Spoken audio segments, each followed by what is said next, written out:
Welcome, everybody, to another episode of Men's Sexual Mastery Podcast. I am so excited today to be joined by Jessica Erick. Jessica is a somatic experiencing practitioner and has a long background in physical therapy, pelvic work, plant medicines, many different regions of of exploration and guidance for people and in her own journey. And I'm so excited to have her here on the show today.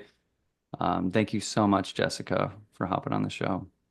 Yeah, thanks, Ben. I'm so excited to be here. And whenever I come into the room with you and just always express the honor that it is to be a female in the male's space. So I'm sure there's women that listen to this podcast too, but obviously men's sexual mastery is focused on a certain demographic. And so it's an honor to be here.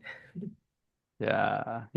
As you know, it's like we all benefit from our empowerment, whether it's men or women or yeah, Mhm. same team. So yeah, it's an Yeah. honor to have you. It's been really cool. I just want to speak, for everyone listening, like Jessica has been a huge support for me in my personal journey of unlocking like my pelvic floor, prostate work, internal orgasmic energy, just in a psychosomatic way, like over Zoom sessions, helping me work through childhood wounds and programming and ancestral sort of these stories, these programs that are held in the tissues, right? They say the issues are in the tissues and you got to feel it to heal it. Like there's some really fun little sayings like this, and you have been such a powerful guide for me to unlock a lot of the tension, release a lot of the tension in my pelvic floor, which as a byproduct of that has been like my own opening up of like my sexual energy. So I just want to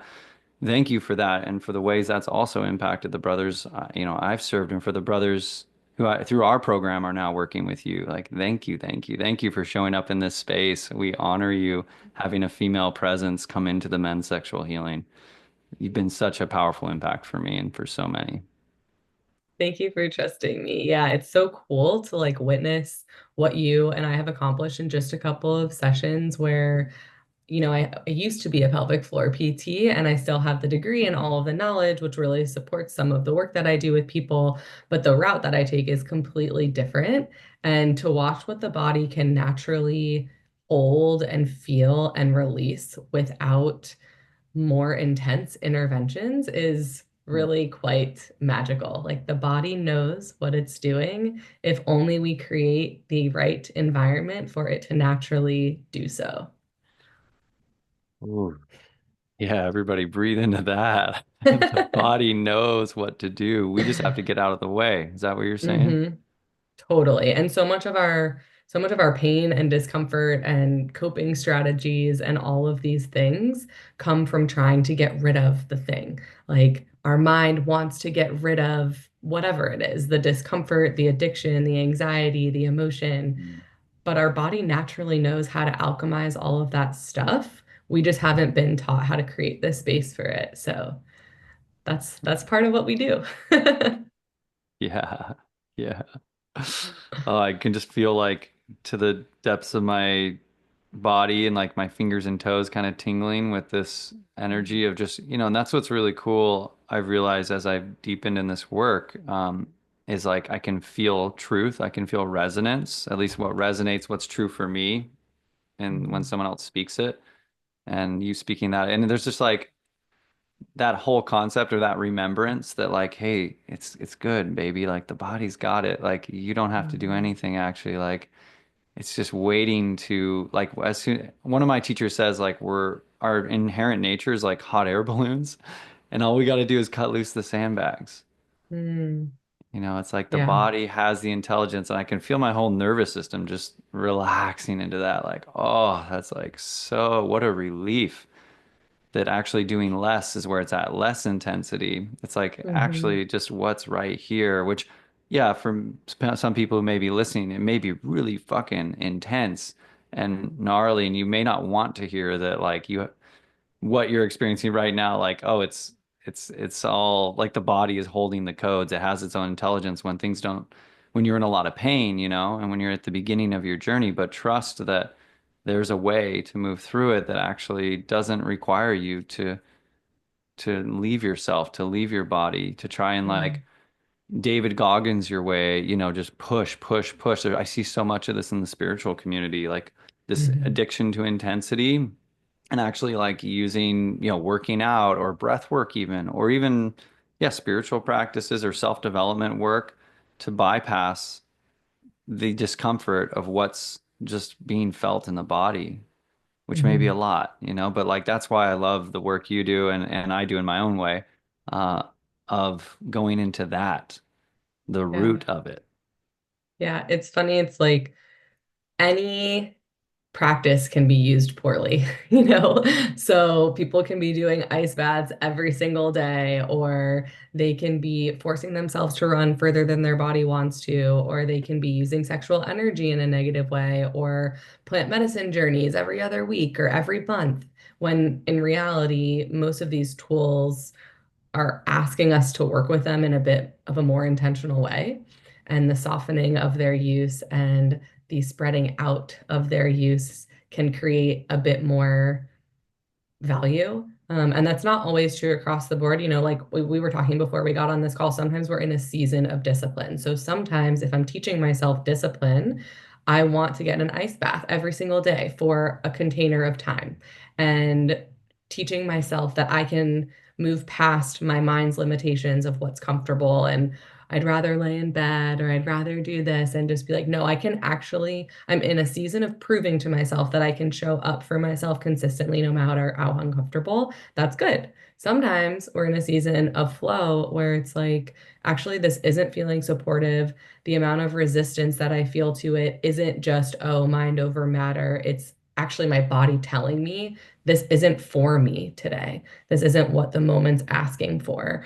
And I don't think that in like the spiritual personal development world, it's coming online if you find the right corners, like our corner. But there's not really enough of teaching of the difference between discipline and flow and devotion, and that, the journey is the destination, not the finish line, because we're human, and the finish line is really being in unity consciousness 100% of the time, which in these bodies isn't, like, that's part of what the identity of a human is.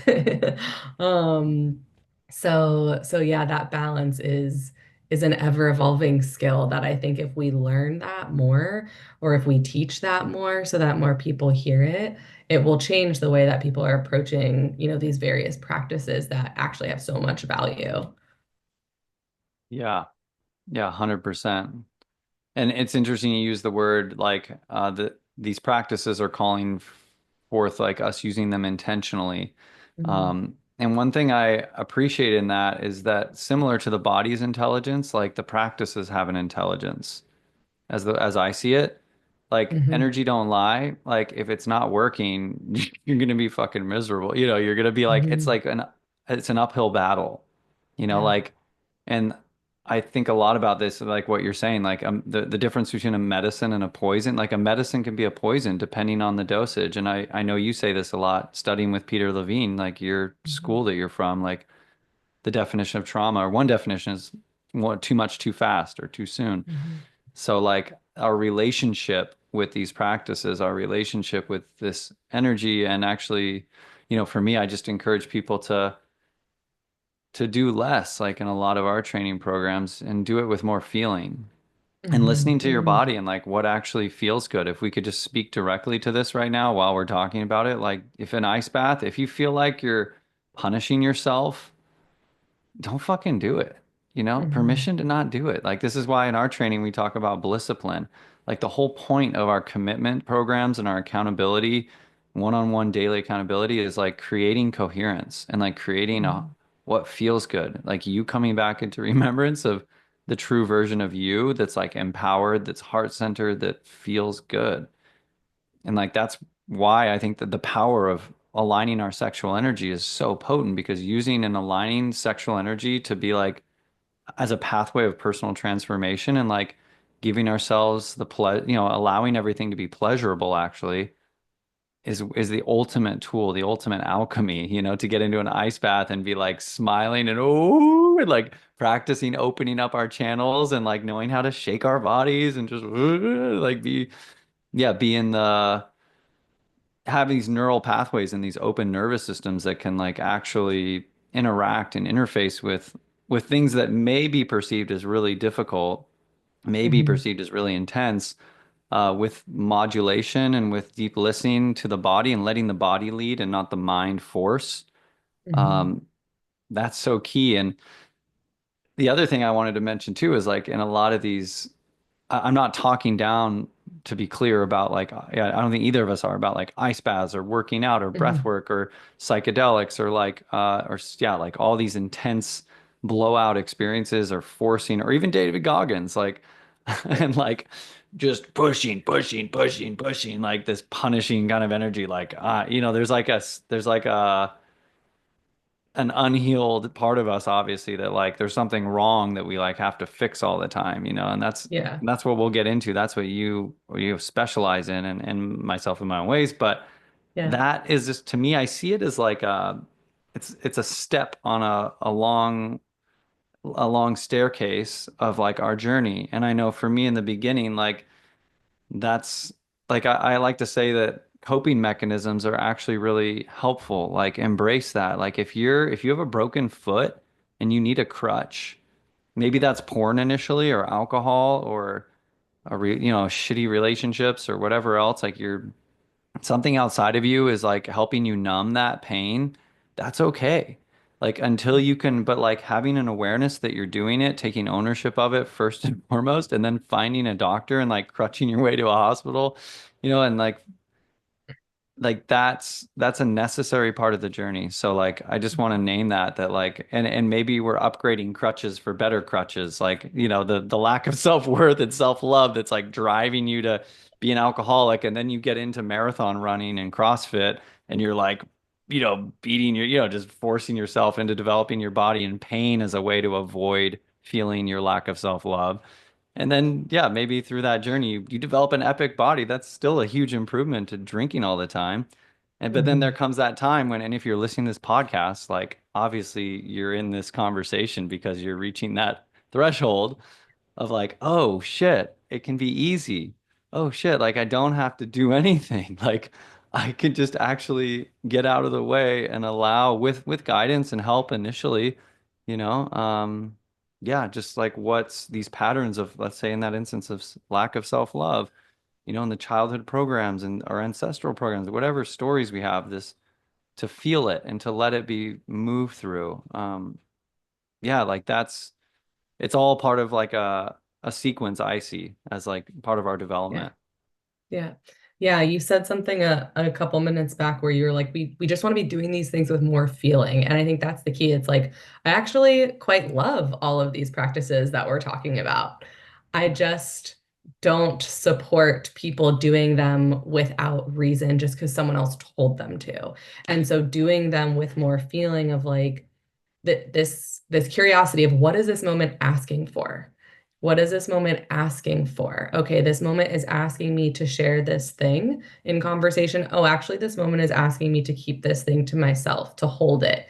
Even if my body feels uncomfortable holding it, that's what's in best alignment. Same thing with these practices. Oh, this phase of life is asking me to harness into this blissipline practice and make getting in an ice bath every day, no matter how much I don't want to, a fun, invigorating process. Okay, like I'm gonna learn how to do that. Oh, now I'm in a phase where the moment is asking me to ebb and flow. So some days I'm gonna meditate, some days I'm gonna dance, some days I'm gonna lift, some days I'm gonna walk, some days I'm gonna lay in bed some extra time and like cuddle with my partner and not feel guilty about it or whatever the thing may be. And really, this practice of spiritual evolution is about the balance. Like, how much can I ebb and flow through these different phases of life and not get rigidly stuck in them? Because the sooner I can shed my skin when it's time, the sooner I can shed my attachment to these practices I've developed in this phase of life, the better, because the next phase of life is going to be asking for something different. And so yeah, I feel like that's a big key of like we just want to be doing not just these practices, but like life with more feeling. And when we were talking, I was thinking about, like both of us grew up in religious households. And I think, whatever someone's spiritual background is that they follow, if it feels resonant, that's great. But one of the things that was true in the energy of religion that I grew up in is there's good and bad. And that's it. Like either something is good or there's bad. And I listened to something recently about, something that those teachings are missing is it's actually meant to be three. There's supposed to be like an active, a passive, and a neutral, or a positive, a negative, and a neutral. There's these three zones, not just two. And that creates a bit more space for us to flow through, like, oh, it's not bad if I don't run today. It's just, am I going to run today because it's in most alignment with what I need?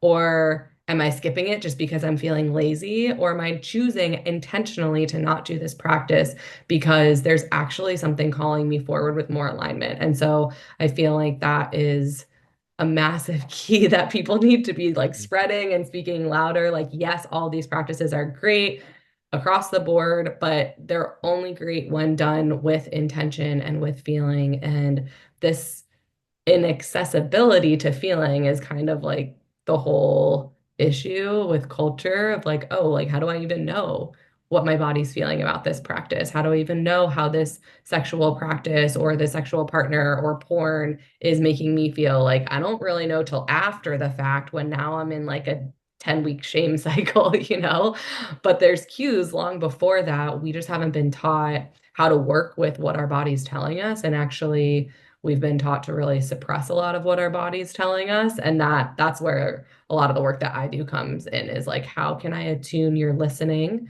to your body's messages so skillfully and so subtly that you know what your body's telling you 10 steps before the thing happens that's like gonna result in chaos, that has been resulting in chaos for the past like 10 phases of life. Mhm. Yeah. Yeah. Yeah. Yeah. It's like leading with the intelligence of the body. We call it the Hmm. intuition, the gut, which, now science is showing is actually has more neural activity than the brain. 90% of Hmm. our serotonin comes from the gut. We're like quickly discovering that our brains are not actually meant to lead. They're meant to Hmm. follow and support and serve. It's like, and that's, not to get too into archetypes, but like the masculine and feminine, the yin yang, the very, I'd say like masculine or what has been masculine maybe in this age of the mind, Yeah. like leading everything versus the suppression of the body of the sexual of feeling and kind of the brainwashing and that being the Hmm. default program, like we're talking about coming from religious conditioning or from capitalism and whatever. Uh, yeah, like it's a radical act of it's a revolutionary act. It's the most empowering thing you could do to like step into deep listening of your body, of your intuition, of your gut, of your heart. Like the codes, Mhm. the like guidance has been surrounding us all times, like following our heart, listening to our heart, Mhm. and like that you've been highlighting this, like the energy or the feeling from which we are operating from is the baseline. That's what's telling us everything. So whether it's an ice bath or whether it's napping or whether it's, and like evolving beyond, structure in the beginning is really helpful to like get online and uh, Mhm. I think start to open things up for a season. And then there's a space of letting it go. And I was sharing with you before we jumped on the call, I've very much been in that. And then, yeah, and I think there's seasons too where it's like, okay, noticing I'm a little too ungrounded and flowy, and I'm noticing it's actually sabotaging me. So I'm going to bring some structure back in and commitment and those kind of things. But again, just coming back to the feeling of everything and tuning in, giving ourselves permission. Most people, I think, as I've witnessed, like guys I've worked with, there's like a fear of everything falling apart when they slow down and when they breathe because we're in such productivity mode.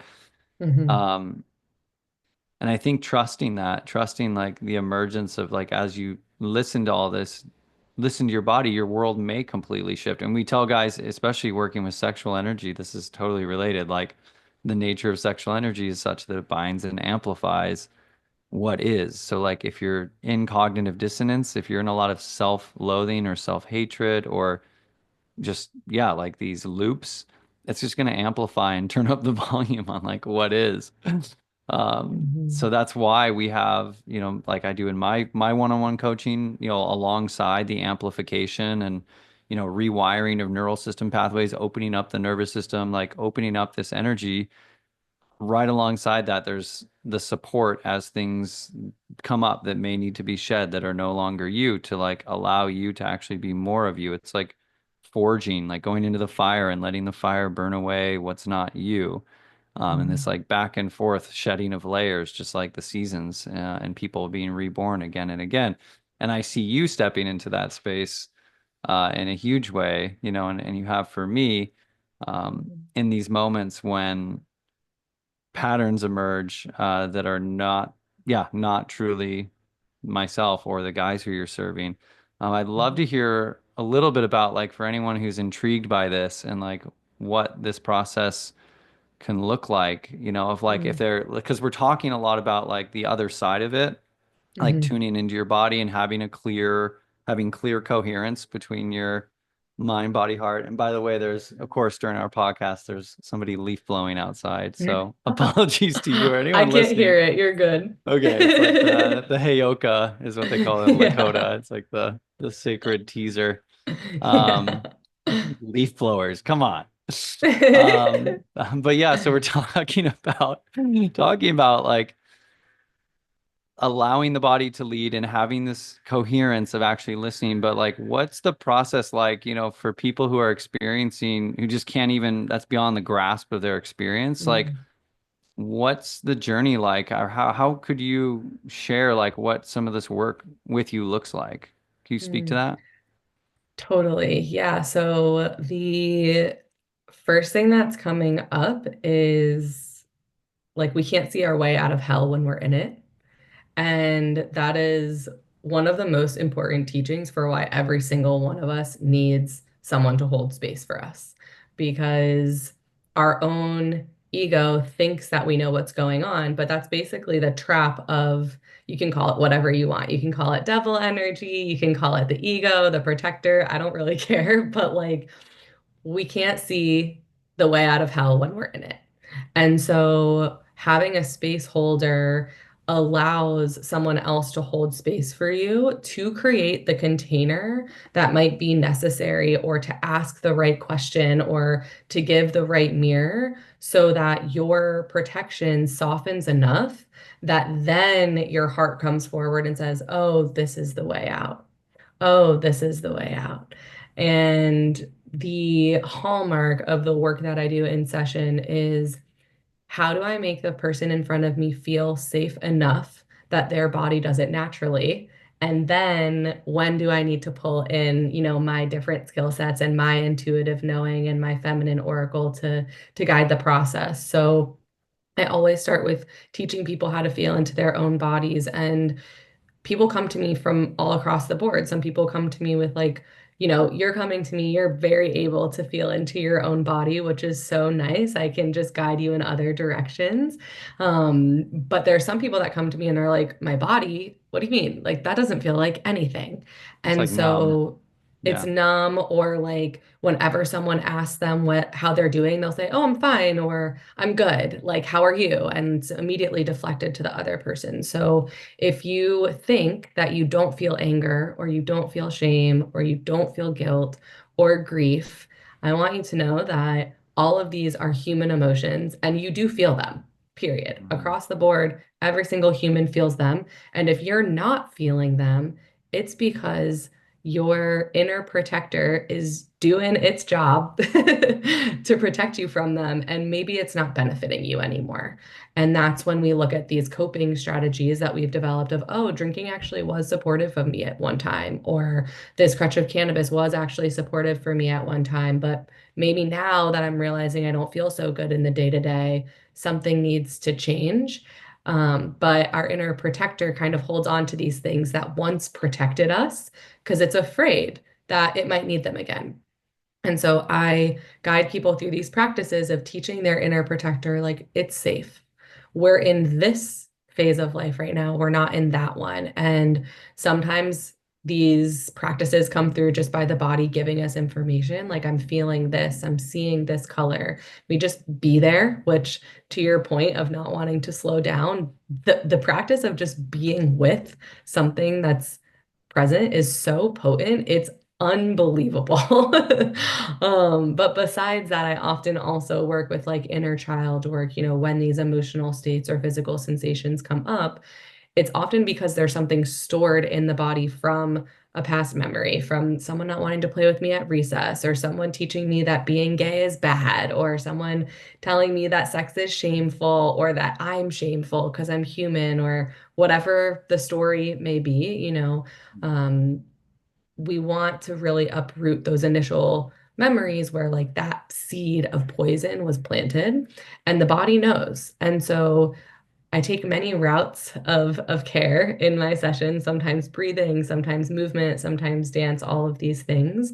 But my skill set is really being able to sense so clearly because of my regulation with your system and myself where your body is desiring to go, that for a time until you learn the skills, I can guide you where your body's leading you. And then by way of doing that, over time working together, you'll be able to tell me where your body's leading you much faster than I will. It's just in this interim phase where you haven't really learned the skill set at all that I can assist the process and kind of hold up this lamp to walk this path that we haven't walked so much.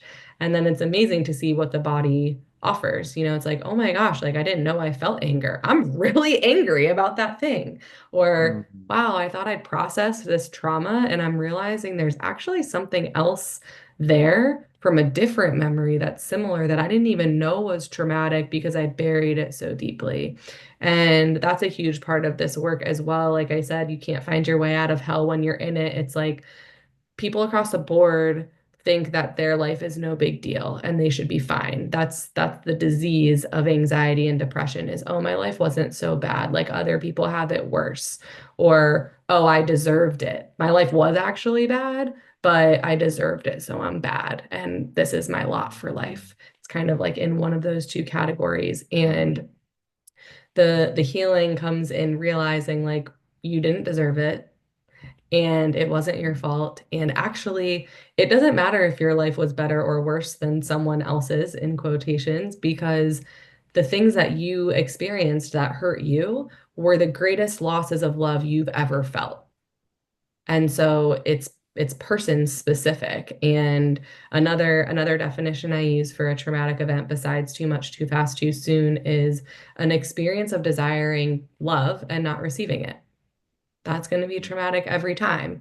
And when we're children, and the only thing that we know when we come into this world is that there are people that we are supposed to be receiving love and affection from. And, the trick of evolution is that no parental generation is ever going to be able to provide everything that the next generation needs because the next generation is more evolved and needs more. But like that doesn't change. We can understand that in our minds, but it doesn't change the experience that we had and really being able to feel into these emotional losses that we've had and suppressed over time is the key of where basically all of our gifts lie. Like you said, we are starting to prove with science that our intuition, our gut instinct is going to know things way before our mind ever will.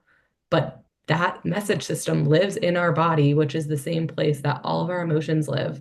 So until we start getting really comfortable, not just with joy and love, but also with pain and grief and fear, we're not going to be able to access that intuitive sense. And if we can't access that, then we can't know, oh, yes, this lover, not that lover. Oh, yes, this job, not that job. Oh, yes, I want to live here instead of there. And your body's telling you all the time, like, what is the path that's going to lead me to the fulfillment of all of my desires? But you have to be able to like hear it first, you know? So that's what it looks like to work with me in short. Yeah, well said. I love that summary. And I want to also take that last thread you just said, like making these choices, those are like macro life choices I would offer. And what we also, there's like a fine tuning coming into this present moment. Hmm. Like many of us don't realize how conditioned we are and programmed we are to just be in productivity all the time. Mm. Like that's how we're safe, that's how we're loved.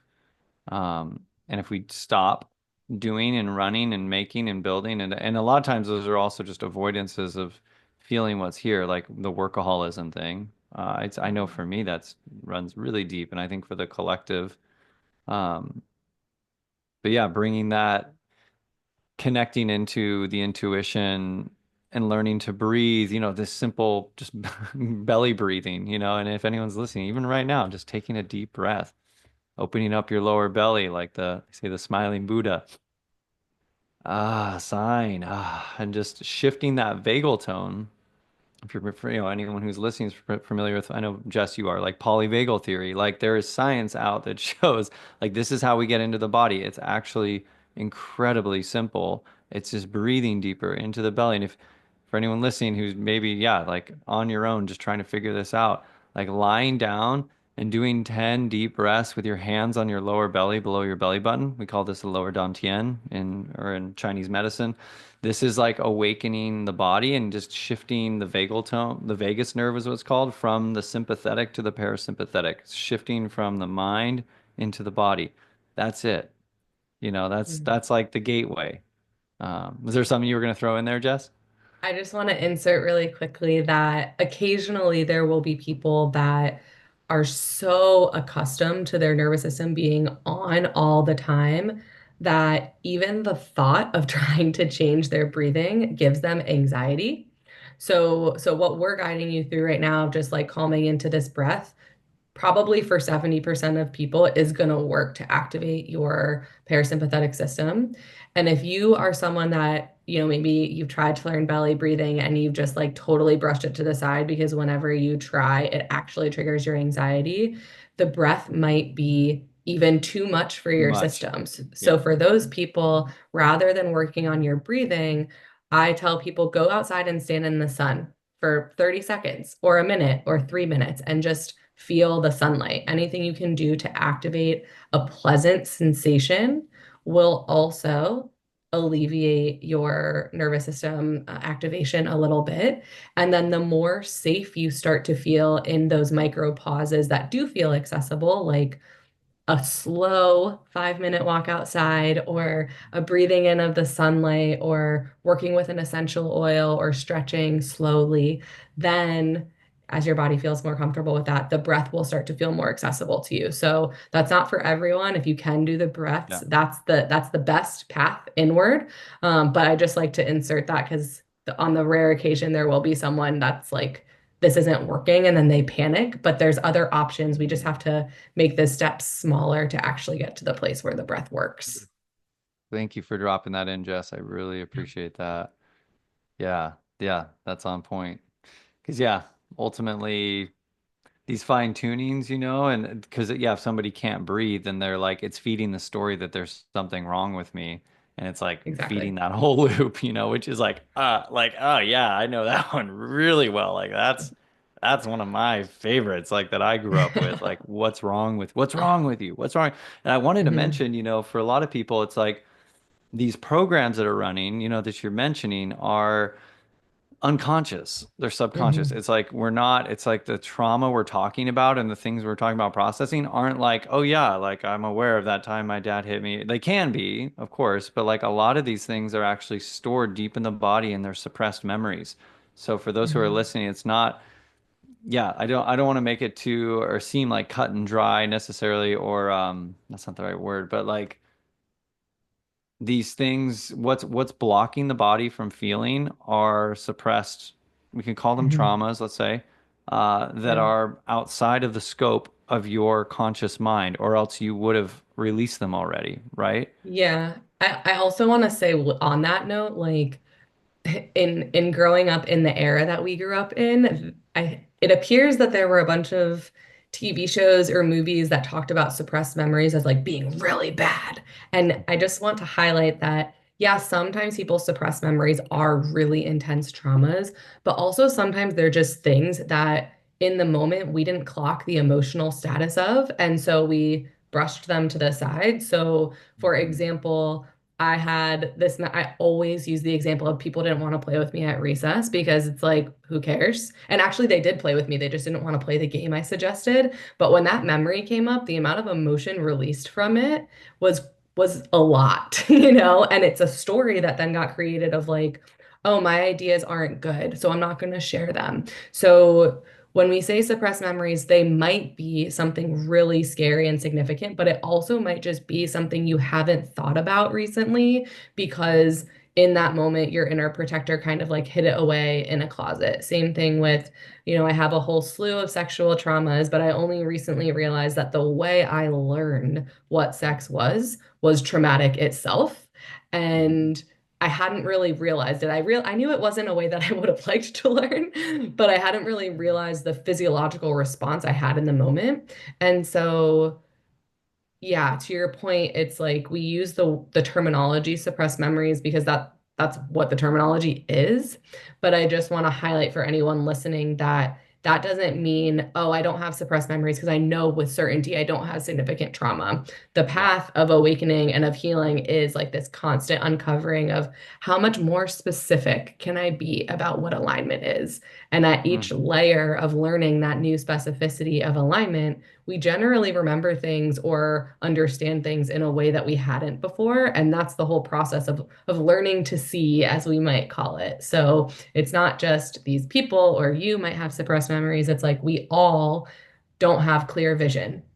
And then we have clearer vision in the next phase. And then we get to the phase after that. And it's like, man, I thought I understood this and I don't know anything.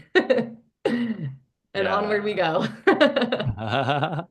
Yeah, and to add to that too, it's like there's this other concept of like a death by a thousand paper cuts. Mhm. Like there can be like even in a session we had, I remember there was just like this, I was collecting all these memories of like a trauma that had happened with someone yeah, like a parental figure over the course of my whole childhood that were like even just let's say the program, like, what's wrong with you? What's wrong with you? What's Mhm. wrong with you? Like every Mhm. time that was said to me as a child, I internalized that there's something wrong with me. And if that was said to me hundreds or thousands of times, like maybe that doesn't seem like a big trauma or something, but it's like an accumulation of programming and of shaming that is stored in the body. Like it's all stored in the body. So Mhm. yeah, all that to say, like these things Yeah. can be super subtle and nuanced at first, and like you can go into a session with Jessica or myself. Sometimes this comes up in my sessions, but Jessica's like the specialist, I feel like, in this. Like you can go into it with, yeah, like an unknowing. Like every time I've even gone into our sessions, Jessica, I had no idea. Like even if I feel Mhm. fine, like I'm fine, like I'm good. But then like as soon as you start tuning into the body, it's like, oh wait, is there anything in there that's like standing in the way of me being fully Mhm. presently here and accepting of everything as it is? Or like, is there anything standing in the way of my potential right now? And oh wait, yeah, is there any pain in the body? And exploring that is again, just that's all part of the process. So Yeah, and um old ways of thinking about therapy or therapeutic support is go when something's wrong. But actually in somatic experiencing specifically, the it's good to have support all the time, but the type of work that you can do when you're in the midst of chaos versus what you can do on those days where you feel really good is completely different because when someone goes into a traditional therapy office and they're in the midst of a breakup or an addiction or a problem, the approach is, okay, let's solve it. In my office, when someone comes and those emotions are fresh and loud, the approach is, okay, let's create some ease. Your body's feeling enough right now. Let's remind you of how safe you actually are and how much love is actually in your life. I call this nervous system agility. Like, can you be in the suck? And also, can we get you into the beauty so that we can tap back and forth as we need to? And so, when someone comes to me and they're feeling ungrounded, that's actually not when I'm going to bring them into anything because their protector is already loud enough. So I think that's probably why some of our sessions are so powerful because you come in, you have all of your practices, you're in a really beautiful phase of life, and who knows? It's like, oh yeah, I'm fine. And then that's why we get these beautiful, juicy pieces of like, oh my yeah. gosh, I'm already feeling so good. And this thing was buried so deeply, I would have never found it if I didn't do it on a day where I was feeling so good. Because that's what those pieces that are so afraid to be again told what's wrong with you, they're not going to come out on a day where you're already thinking that something's wrong with you.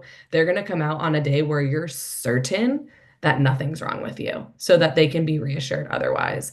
And so, with all healing work, I always tell people there should be someone that you can call at any point. Like you should have a coach on deck at every phase of life for sure, whether you're in a group container or a one-on-one container, or you just have someone you can see occasionally. Like that someone you can see occasionally is kind of your emergency brake.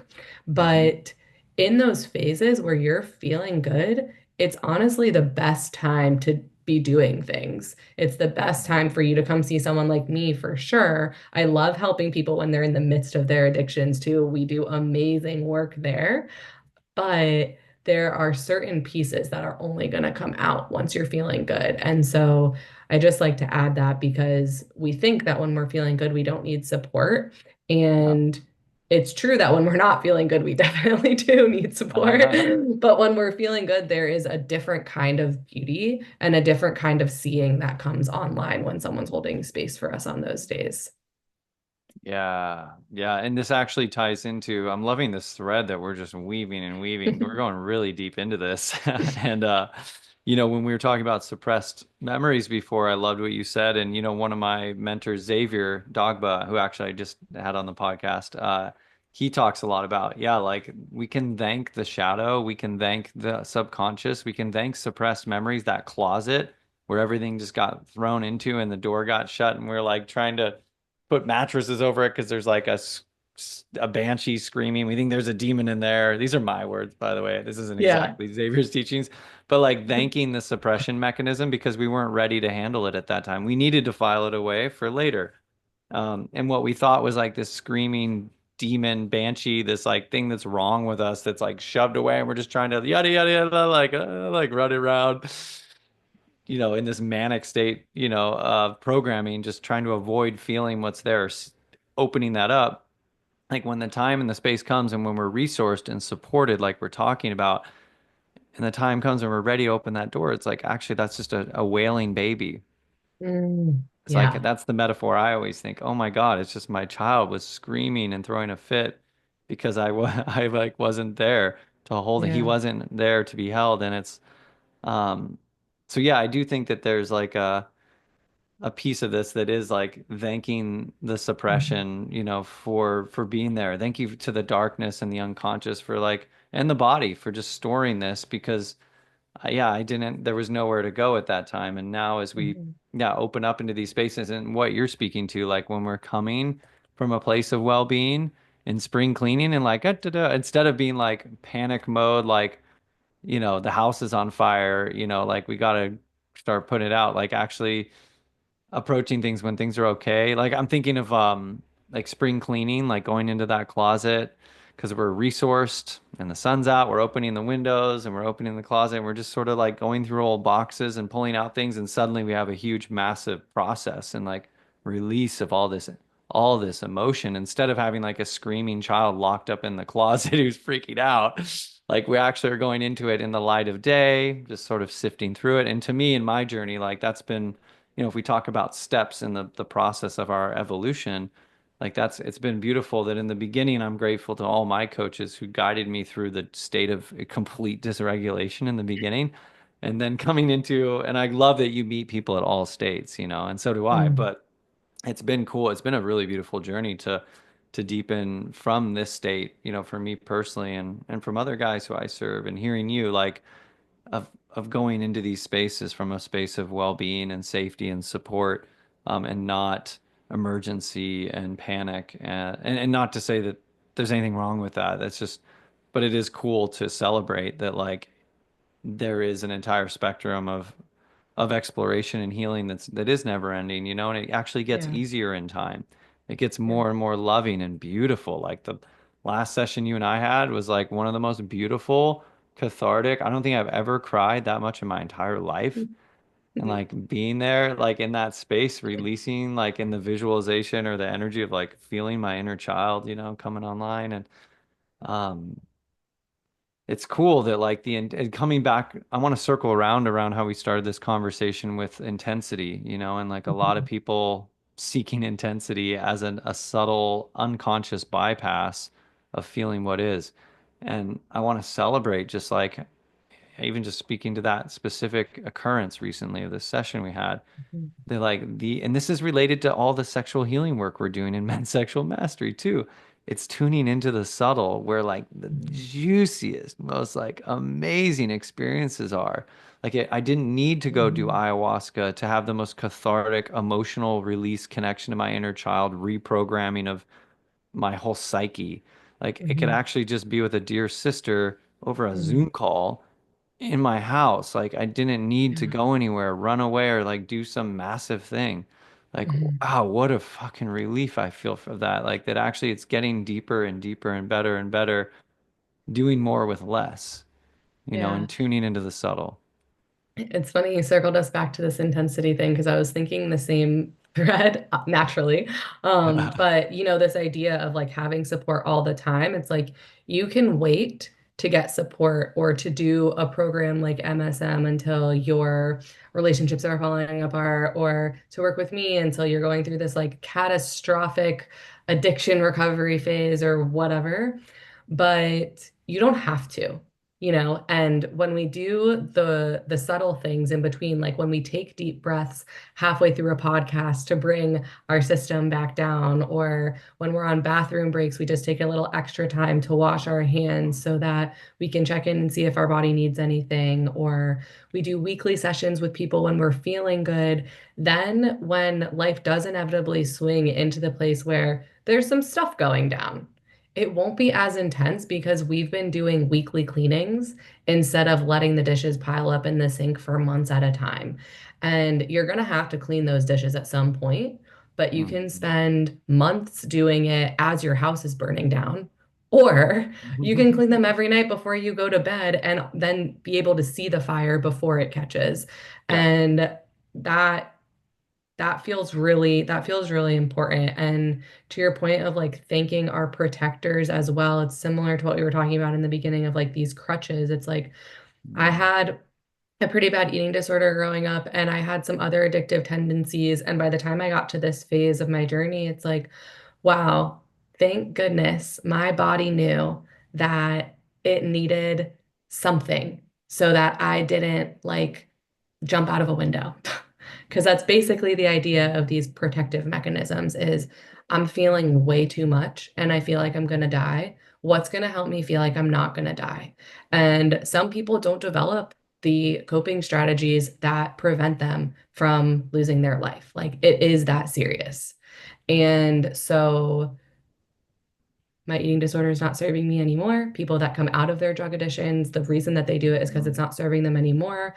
I'm Yep. not saying these things so that people develop those things as coping strategies, but generally, when we're young, we're not being, and this will hopefully change, is changing with our generation that's going to have kids, but we're not taught coping strategies that are helpful. And so we do the best we can to find something that makes us feel a little bit better, and it helps us survive those dark phases of life. And then when we come out of those dark phases, we take a look at them and we're like, okay, this is not it anymore. I can feel that it's not it because I'm not getting the same high from the drug. I'm not feeling as good about making myself puke. I'm not feeling as good in this toxic relationship, whatever the thing may be. And in alignment with what we're talking about with intensity, it's like those things are developed because the pain that we're feeling in those phases of life are so intense that the only way to mask them is developing a coping strategy that's more intense to drown it out. And then as the pain gets numbed and as those coping strategies stop being helpful, we get to a phase of life where maybe we have some better support systems. Maybe we have a more stable job with more stable income. So the intensity of life feels a little less. And now the loudest thing in our life is this coping strategy instead of our life itself. And it's time to get rid of that. And then when we get rid of that coping strategy, like as soon as someone comes out of a toxic or a codependent relationship, now the loudest thing in the room is their unworthiness. And it's like, oh no, oh no, I have to look at that. But it's like we want to continuously be uncovering these things that are loud. And anytime we get rid of whatever the loudest thing is, we notice the next loudest thing or the more subtle thing. And that's like the beauty of this path. It's not about reaching perfection. It's like, how well do I get to know myself? How intimately can I understand every thread of my heart so that I can be there in every moment of not just pain, but joy and laughter? And then, better yet, know myself so intimately that I can share it with a friend on a Zoom call or a community that I'm in or a partner and whatnot. But we only get to have that level of connection if we're like really devoted to breaking down these things that are quote unquote protecting us from being that connected with ourselves. Hmm. So on point.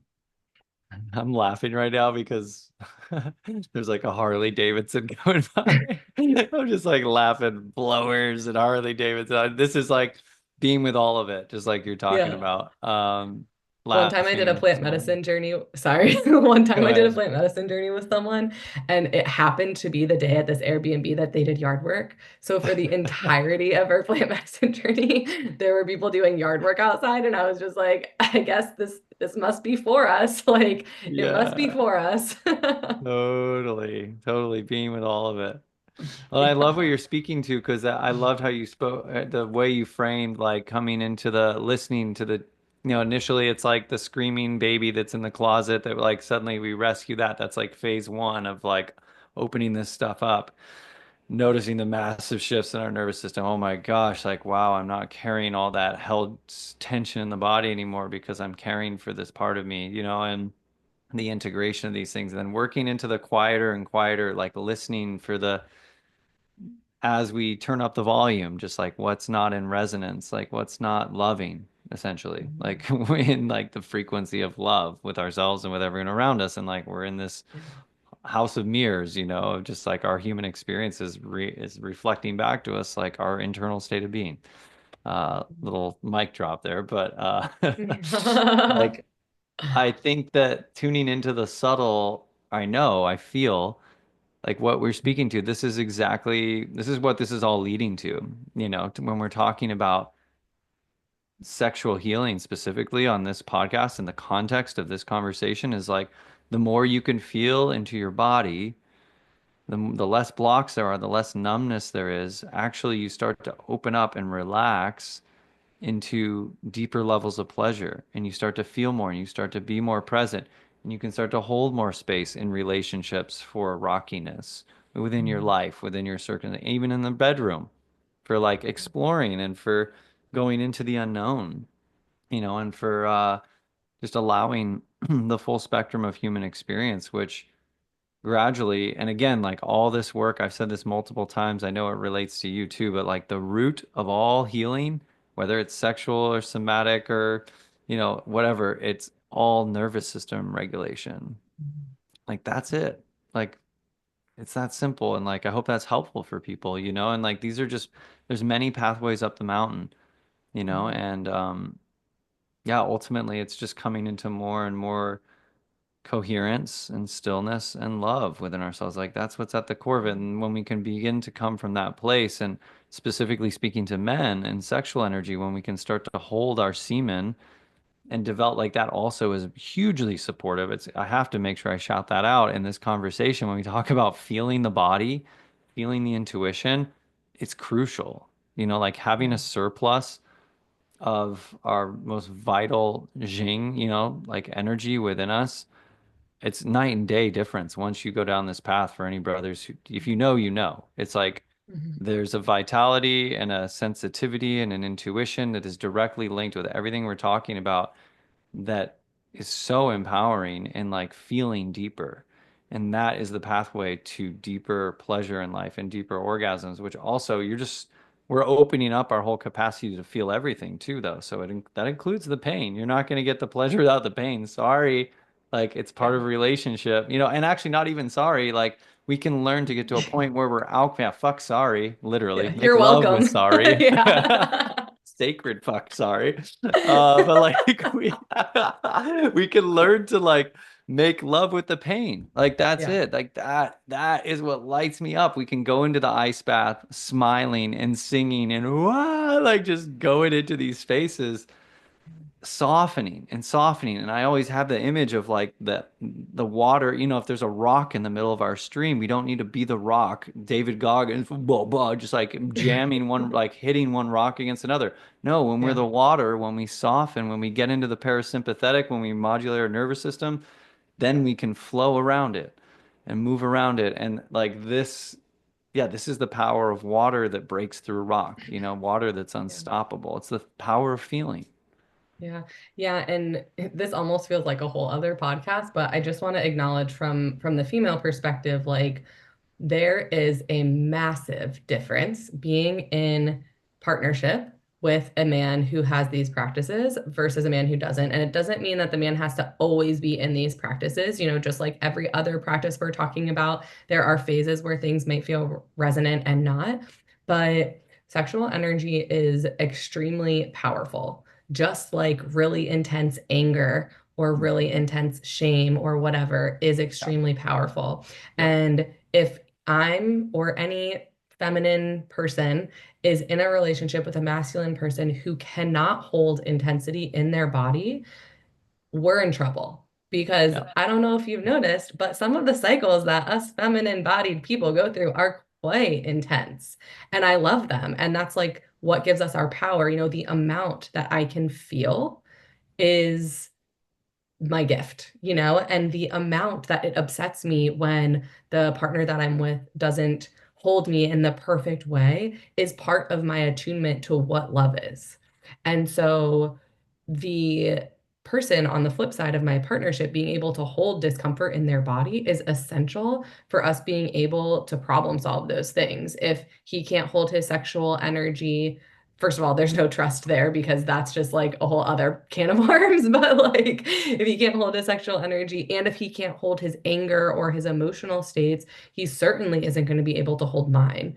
And if he can't hold himself in the presence of my uncomfortable emotional states, how are we ever going to navigate through difficult conversations that are designed to bring us into deeper connection? So, just a little plug from the feminine perspective is like it makes a difference in partnership. Like it's a huge difference being in partnership with someone in a male body that understands these practices from the teachings from both of us, really, to a man who doesn't. And it honestly, to me, is the difference between a relationship that's actually healthy and potentially sustainable versus one that just like has no chance. Mm. Phew. That's that was a good one. That was a big old plug. Yeah. Yeah, I mean, that's where it's at. It's like, and at the end of the day, the whole context of this conversation, I'm happy we're linking. It feels so perfect to be like linking it into this because ultimately, I love what you said, and 100% I'm in resonance. Like, this is just pure energy. Sex, Mhm. power, money, it's all just energy. And the capacity to hold energy depends on the structure of the system. So Mm, like that's the work we do at Men's Sexual Mastery. And I know that's also the work you do is just like helping create safety and trust and systems of coherence and support within the individual to release any blockages, release any leakages is a big one in our work too. Close up mhm, those leakages so that we can start to hold and maintain that energy, that intensity, whether it's pleasure or pain within the nervous system to regulate, to open, to stretch, and to relax on the edges of our zone of stretching, again, not having too much too fast. And as we do that, it just begins to expand our capacity as, I'm speaking as a man and to men who I'm serving. Uh, in this context like yeah and being able to hold the feminine. I often talk about the masculine being like a bowl and the feminine is like the water that fills it. And mm, if a man has a bunch of holes in the bowl, there's a bunch of leaks, like the feminine is just not gonna, the water is not gonna stay for very long. It's just drained out, like you're dropping all of it. The same is true mhm, for his own sexual energy. Like if he's leaking it everywhere, if he's not doing any of these practices, he's just depleted all the time, like he's yeah, you have no idea what you're missing out on, but as we mhm, patch up these leaks, as we remove blockages to receiving the water, let's say that's more of the trauma release work. It fills the vessel until the vessel overflows, which I say this all the time, like that's when we start having multiple internal orgasms as men, and we're Mm, starting to really sync up into this next level bliss energy. It's a byproduct of the accumulation of energy. It's a byproduct of being in right relation with the feminine and being able to hold her, her being an external partner of the female or male body, whatever, the feminine, or within ourselves, which is just our bodies, being able to feel what's here and have worked out through all the kinks and massaged out and loved out all the programming that has been this whole conversation that has been disconnecting us from her, from the body, from the feminine within us, from our feelings, from our emotions, because that's also what holds our greatest pleasure. That's where our sexuality is buried. It's the deepest, if you look at the pelvic floor and our sexual organs and like what's held there, it's the deepest of the deepest spaces where we're holding not just our own trauma, whatever you want to call it, tension, but also that of our ancestors. This is like mm, multi-generational stuff that we're carrying and that we're processing. And only in this modern age have we had this opportunity to really have access to all these tools, to open up this closet, to do this spring cleaning. And as a byproduct of that, to be experiencing whole new levels of coherence and love and bliss and orgasm. But mhm. like this stuff, it's all connected. Uh, and it's, yeah, what a powerful place to be, in the age of human consciousness. Yeah, what a gift. My community and the people I live with always say, how lucky are we? How lucky are we to be able to create a life that we can really feel all of it? Like there's so much in time and in history where people didn't have and still don't, have the privilege of creating the spaces to feel these things, to explore these things. And if it's designed for my human body to feel grief or shame or guilt, I don't want to live there, but I'd like to understand feeling it. There must be keys there for my joy, for my pleasure, for my power, all of those things. So we're blessed.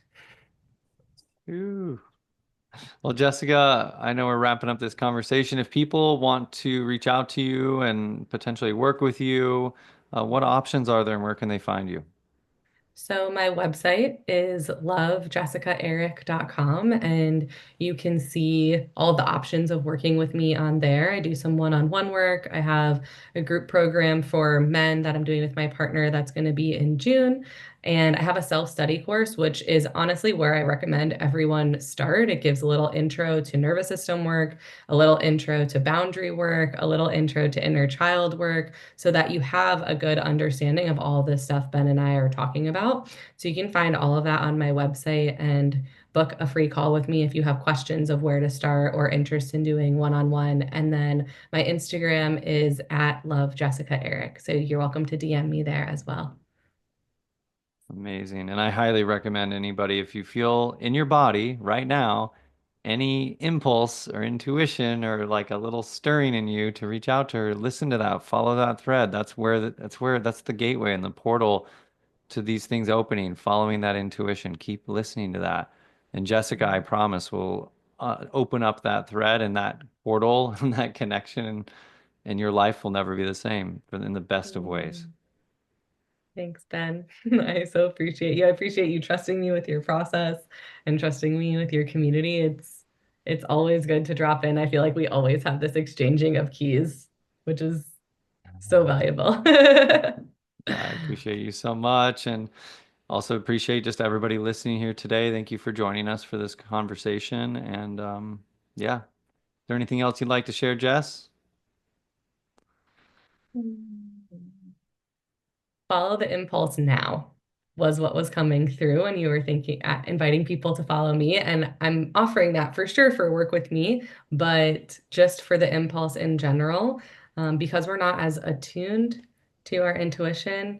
If we don't follow it in the moment, we tend to brush it aside. So yeah, follow the impulse now, whatever you're feeling that impulse for, that next step on your path, whether it's me or something totally unrelated, it's now.